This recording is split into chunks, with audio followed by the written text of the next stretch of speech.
धर्म और मजहब में किसी भी व्यक्ति को जलाना नहीं लिखा हुआ है, किसी भी व्यक्ति की निर्मम हत्या करना नहीं लिखा हुआ है। अगर कोई भी व्यक्ति अपराध करता है तो देश के अंदर जुडिशरी है, देश की न्यायपालिका है, देश की कानून व्यवस्था है, उसके जरिए उसके ऊपर कार्रवाई होनी चाहिए और कानून जो उसको सजा देगा वो स्वीकार करता है। लेकिन आप किसी व्यक्ति को जला देते हैं और उसको गाड़ी के अंदर जला देते हैं, ये सरासर गलत है। और सबसे बड़ी बात यह है कि अब तक अपराधियों का पता भी नहीं है, क्या जांच हो रही है और क्या नहीं हो रही है इसका भी कोई पता नहीं चल रहा है। इस प्रकार से मॉब लिंचिंग के नाम पर पहले भी कई हत्याएं हो चुकी हैं। उत्तर प्रदेश के अंदर कई लोग मॉब लिंचिंग का शिकार हो चुके हैं, लेकिन उसके बाद भी सरकार कोई कड़ा नियम और कानून नहीं बनाती है। लेकिन दुर्भाग्य की बात यह है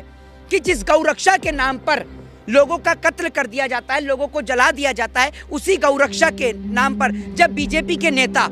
इस स्टेटमेंट को देते हैं, ये स्टेटमेंट देते हैं कि मैं बीफ खाता हूं और इससे मेरी पार्टी को भी कोई आपत्ति नहीं है, तो हमें बड़ा दुख होता है कि एक और तो गरीब लोगों की जान जा रही है, सिर्फ गाय के नाम पर वोट बटोरा जा रहा है, दूसरी ओर भाजपा के नेता जब गाय का गोश्त खा रहे हैं तो उन पर कोई कार्रवाई नहीं होती है, उनके ऊपर कोई उनका हिंदुत्व खतरे में नहीं आता। असल में भारतीय जनता पार्टी का एक ही एजेंडा। दूसरी बात ये कि देश के अंदर इतनी बड़ी बड़ी गतिविधियां हो गई बीते कुछ दिनों के अंदर में, चाहे फिर वो आपका पंजाब के अंदर हो, चाहे फिर वो आपका दिल्ली के अंदर हो, चाहे फिर वो आपका राजस्थान के अंदर में हो, लेकिन प्रधानमंत्री नरेंद्र मोदी जी के चेहरे पर एक शिकस्त नहीं है। वो बंदा एक ऐसा बंदा है जो हर जगह चुनाव में बिजी रहता है। आज भी मोदी जी कर्नाटक के अंदर है, आपको पता ही होगा, मोदी जी मेघालय के अंदर थे कुछ दिन पहले, फिर कभी नागालैंड को संबोधित करते हैं। आप ये सोचिए, इतने दो व्यक्तियों की जान चली गई, लेकिन प्रधानमंत्री मोदी जी ना तो ट्विटर हैंडल से ट्वीट करते हैं, ना गृह मंत्री जी बोलने को तैयार हैं। जो चार्जशीट में जो नाम हटाए, जिस तरीके की न्यूज जो वायरल करी गई थी, उसके बाद से पुलिस के द्वारा भी कोई एक्शन वहां पर नहीं लिया गया,